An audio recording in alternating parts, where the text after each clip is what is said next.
जी बिस्मिल्लाहिर्रहमानिर्रहीम अस्सलाम वालेकुम. How are you all? Let me start my lecture with a little dua.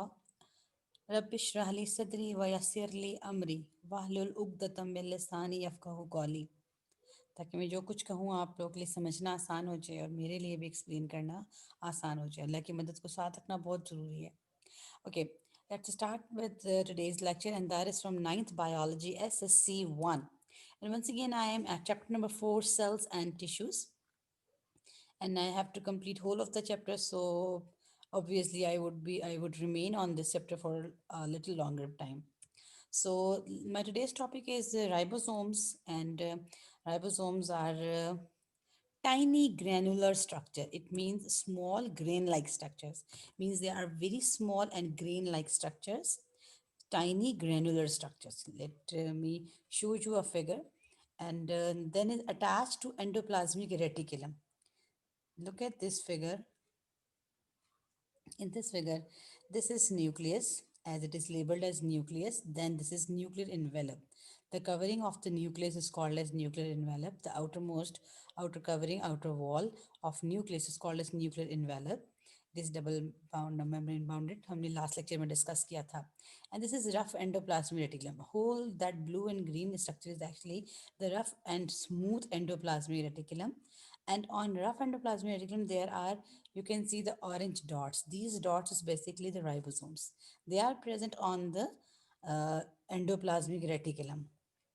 Okay, I have another figure for you people. उसको भी हम देखते हैं. Okay, look at this diagram. Once again, this area is basically the nucleus.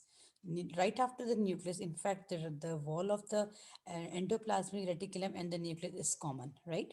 And these endoplasmic reticulum have some dots.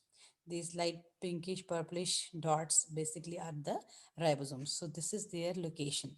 So where they are located, they are present on the endoplasmic reticulum. दिखा हुआ है यहाँ पे attached to endoplasmic reticulum. नजर ही आ रहा है कि छोटी छोटी सी कोई चीज़ है. ठीक है. इसके अलावा एक और पॉइंट है इसका कि either floating freely in cytoplasm. तो ऐसा भी पॉसिबल है. हमें मालूम है कि ये एनिमल सेल में भी है, प्लांट सेल में भी है, तो ये साइटोप्लाज्म में भी होगा और ये इसी तरह attached with the ribosomes. This is another location for the ribosomes. Most of the ribosomes, by the way, are attached to the endoplasmic reticulum, and few are present in the cytoplasm as well. I'm talking about a eukaryotic cell. Okay, then let's see this chemical composition of the ribosomes.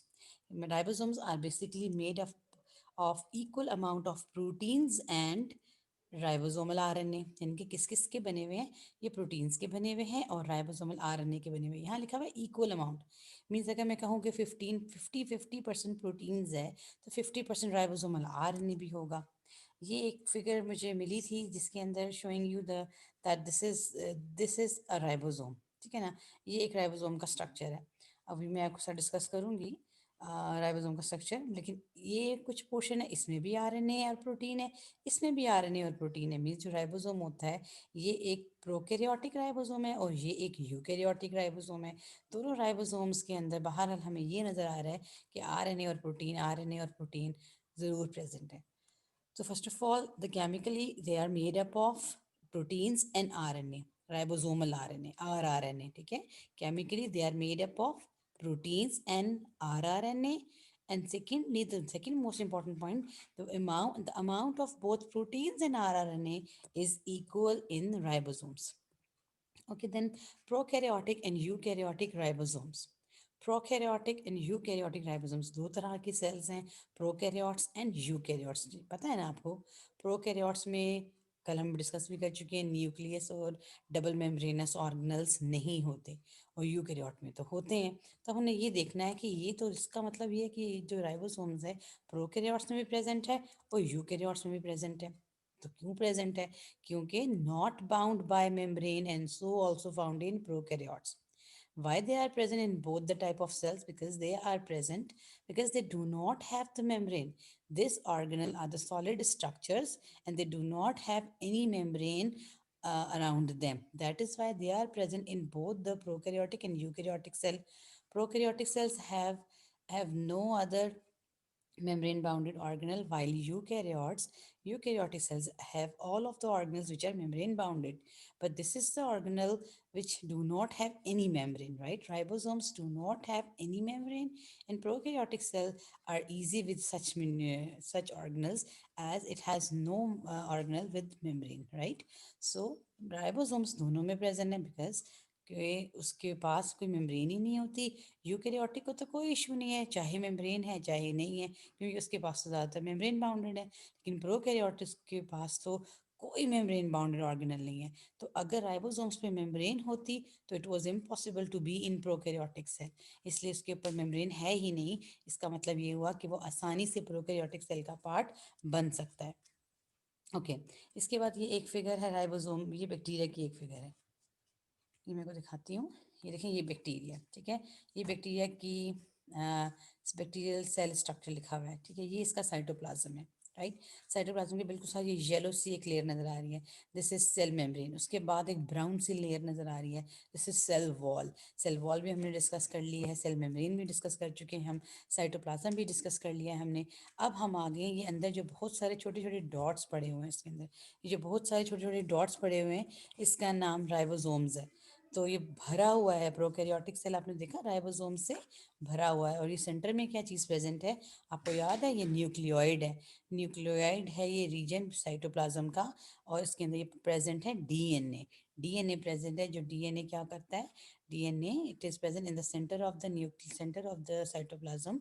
और कोई membrane नहीं है इसके पास भी, लेकिन जो बहुत सारे छोटे छोटे आपको डॉट्स नजर आ रहे हैं, ये राइबोसोम्स हैं, ठीक है। इसका मतलब है कि काफ़ी इंपॉर्टेंट ऑर्गेनल है, कि प्रोकैरियोटिक सेल को भी इसकी ज़रूरत थी। अच्छा, eukaryotic ribosomes are larger than prokaryotic ribosomes, हाँ ये एक डिफरेंस ज़रूर है, एक डिफरेंस ज़रूर है। हाँ, ये बात तो क्लियर हो गई हमें कि प्रोकैरियोट्स में भी प्रेजेंट है, यूकेरियोट्स में भी प्रेजेंट है। ये वाला सेल कौन सा है, प्रोकैरियोटिक सेल है। यूकेरियोट्स में कौन शामिल है, हम, एनिमल्स, प्लांट्स, ठीक है, हम सब के सेल्स में राइबोसोम्स प्रेजेंट हैं। और मज़े की बात है कि प्रोकैरियोट्स में भी प्रेजेंट है, मगर थोड़ा सा डिफरेंस है। वो डिफरेंस क्या है, डिफरेंस ये है कि eukaryotic ribosomes are larger than prokaryotic ribosomes. So ये एक और फिगर हमारे पास आ गई। इस फिगर में हमें क्या नज़र आ रहा है, कि ये देख रहे हैं हम कि ये एक छोटा राइबोसोम है और ये एक बड़ा राइबोसोम है। इसका मतलब है कि ये यूकैरियोटिक होगा और ये प्रोकैरियोटिक होगा, तो थोड़ा बहुत साइज का डिफरेंस है। अदरवाइज दोनों राइबोसोम्स तकरीबन एक जैसे हैं, इनका स्ट्रक्चर भी काफ़ी हद तक सेम है और इनका फंक्शन भी। ओके, इसके बाद हमारे पास स्ट्रक्चर आ गया राइबोसोम्स का। Now ribosomes are made up of two sub units. अब हम इसका स्ट्रक्चर देखने लगे हैं कि ribosomes are made up of two sub units. Okay, ये आ गया आपके पास स्मॉल सब यूनिट, मैं इसमें से पॉइंटर ले लूँ। Okay, now look at this figure, this is smaller sub unit, this is larger sub unit, ठीक है। तो उसने क्या कहा कि ribosomes are made up of two sub units, दो सब यूनिट्स हैं। इस सब यूनिट में भी प्रोटीन और आरएनए है, इस सब यूनिट में भी प्रोटीन और आरएनए है, ठीक है। ओके, एक और फिगर नजर आई हमें, ये लार्जर सब यूनिट है, ये स्मॉलर सब यूनिट है, दोनों आपस में अटैच हो गए तो ये एक राइबोसोम बन गया, ठीक है। अब ये कब राइबोसोम बनता है और कब ये स्मॉलर और लार्जर की फॉर्म में रहता है, ये देखते हैं। When not working, ribosomes disassembles into two smaller subunits, ठीक है। वो ये कह रहा है कि वैसे तो इसके दो सब यूनिट्स हैं, लेकिन जो ही सेल ने कोई फंक्शन करना होता है, राइबोसोम्स ने काम करना होता है, तो वो जुड़ जाते हैं आपस में और राइबोसोम बन जाते हैं। और अगर कोई काम नहीं करना होता, वो फ्री होता है, तो वो डिसअसेंबल हो जाता है into two sub units. One is larger sub unit, the other is a smaller sub unit. Okay, ribosomes structure. We are discussing the ribosomes structure. This is a smaller subunit. This is a larger subunit. Whenever the ribosomes has to work, has to perform its duty, then in that case, then both the subunits will join with each other. And when they have finished their work, they will disassemble. Smaller will be separate from the large one, and they will free and not doing anything. So that is what is the structure.